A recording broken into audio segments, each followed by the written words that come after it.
बिस्मिल्लाहिर्रहमानिर्रहीम अस्सलाम वालेकुम। दोस्तों, वीडियो थोड़ी सी क्रिटिकल होगी, इसलिए आपने बड़े गौर से सुनना है और समझना है। वीडियो है दोस्तों कि बाइनांस के ऊपर पाई की लिस्टिंग का राइट टाइम क्या हो सकता है, एग्जैक्ट टाइम क्या हो सकता है जिस वक्त बाइनांस चाहेगा कि मैं पाई को बाइनांस पे लिस्ट कर दूं। लेकिन इससे पहले एक बात सोचने की है कि इतनी ज़्यादा जो कम्युनिटी है वो क्यूरियस क्यों हो रही है कि पाई कॉइन बाइनांस पे लिस्ट कब होगा, क्यों होगा, कब होगा, क्यों होगा। अब सवाल ये पैदा होता है कि अगर ये बाइनांस पे लिस्ट हो जाता है तो क्या होगा। सिर्फ फ़र्क ये पड़ेगा कि लोगों का ट्रस्ट लेवल थोड़ा सा बेहतर हो जाए, इससे ज़्यादा कुछ नहीं होगा। बाइनांस के पास दुनिया का कोई ऐसा फार्मूला नहीं है कि ये किसी कॉइन की प्राइस को बढ़ा सकता है।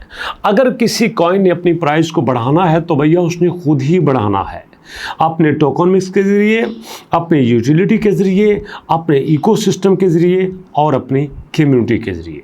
अगर कोई टोकन अपनी कम्युनिटी को बिल्ड नहीं कर सकता, अपनी यूटिलिटी को स्ट्रॉन्ग नहीं बना सकता, अपना यूज़ केस क्रिएट नहीं कर सकता, लोगों के ऊपर अपना ट्रस्ट कायम नहीं कर सकता, तो वो कॉइन जैसा मर्जी नाम रखे, जितना मर्जी पुराना हो, वो कभी भी नहीं चल सकता। इसकी रियल टाइम एग्जांपल देखो ना, ज़रा आप सर्च में आके ना एक कॉइन को सर्च कर लेना।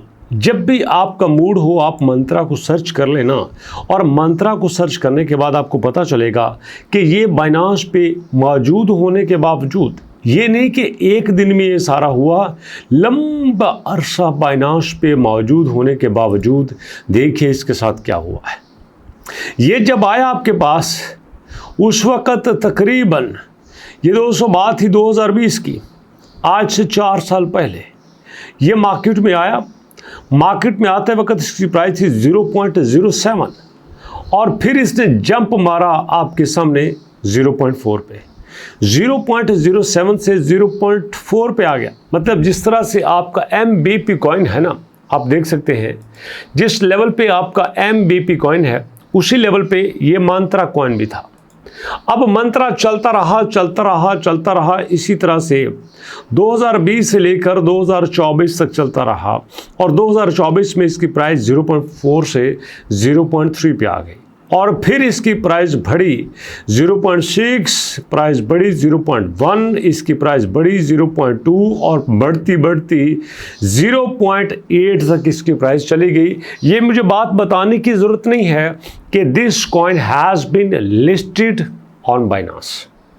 बाइनांस पे लिस्ट था तो इसकी प्राइस 0.4 थी, बाइनांस पे लिस्ट था तो इसकी प्राइस 0.7 थी, बाइनांस पे लिस्ट था तो इसकी प्राइस 0.06, 0.07, 0.08, 0.01, 0.1 ये प्राइस इसकी थी बाइनांस पे लिस्टिंग के वक्त।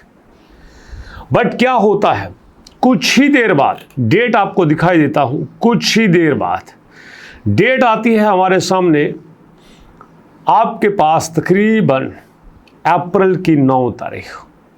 अप्रैल की 9 तारीख को ये सीधा $7 से आ जाता है 0.7 पे। इतना बड़ा ड्रॉप, इतना बड़ा क्रैश, 80-90% तक क्रैश बहुत कम देखने में आया है। और उसके बाद क्या हुआ, 0.7 पे आने के बाद आज की डेट तक ये 0.3 पे चल रहा है। समझ आ गया आपको? चलने के बाद देखो अभी तक ये बाइनांस पे लिस्ट है।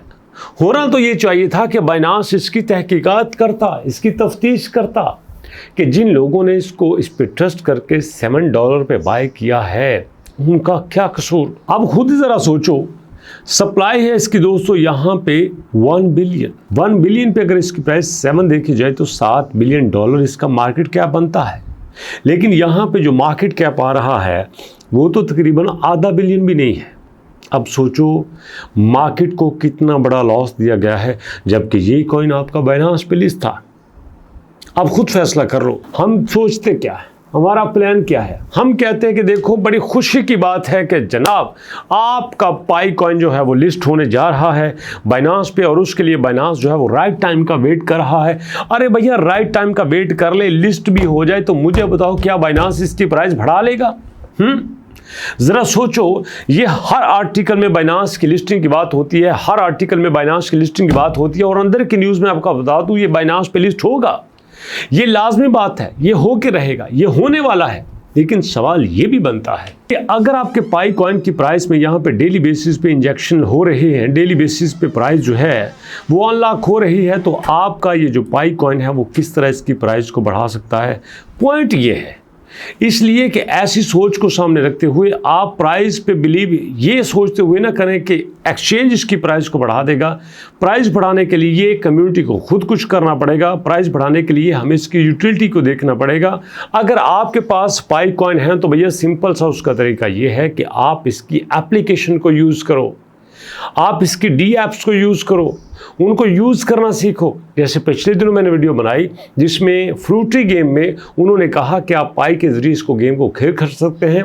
पाई के ज़रिए जो आप यहाँ से अर्निंग करो उसको विड्रॉ करवा सकते हैं। मतलब टोटल हर जगह पे पाई की यूटिलाइजेशन चल रही है जिसमें आम लोगों का फ़ायदा है। ये सारी की सारी एप्लीकेशन किस लिए बनाई जाती हैं? इसीलिए बनाई जाती हैं कि लोगों का इसमें ज़्यादा से ज़्यादा फ़ायदा सोचा जाए और लोग इन पर काम करें, लोग इनको यूज़ करें। जब तक यूज़ नहीं होता डिमांड नहीं बढ़ती, जब तक डिमांड नहीं बढ़ती तब तक उसकी प्राइस नहीं बढ़ती। और बिल्कुल इसी तरह से दोस्तों जैसे पाई की प्राइस बढ़ने की बात हो रही है, इसी तरह हमारे पास MBP कॉइन के बढ़ने की बात हो रही है कि आने वाले दिनों में ये आपके Q2 के बाद ये टायर 1 के एक्सचेंज पे लिस्टिंग का प्लान कर रहा है और वहीं पे जो AI की फील्ड में इसकी कंजम्पशन है, इसका यूटिलाइजेशन है और उसी के रिजल्ट आने पैदा हो जाएंगे। और फिर आपको पता चलेगा कि इसकी प्राइस जो इस वक्त 0.063 है, यही प्राइस आने वाले वक्त में जल्द ही आपको 0.1 पे देखने को मिलेगी। और अगर आप साल 6 महीने 1.5-2 साल वेट कर लेंगे तो 0.1 की जगह ये आपको 1.0 भी देखने को मिल सकती है। मतलब 100 गुना से ज़्यादा प्रॉफिट। अगर आप यहाँ पे $100 का MBP कॉइन लेते हो तो पॉसिबल है ये आने वाले वक्तों में प्राइस बढ़ जाए तो आपको यहाँ पे बेनिफिट हो जाए। बट क्रिप्टो में कोई बात भी हर्फ आखिर नहीं होती। अगर ऐसा होता तो बिटकॉइन में लोगों को लॉस नहीं होता।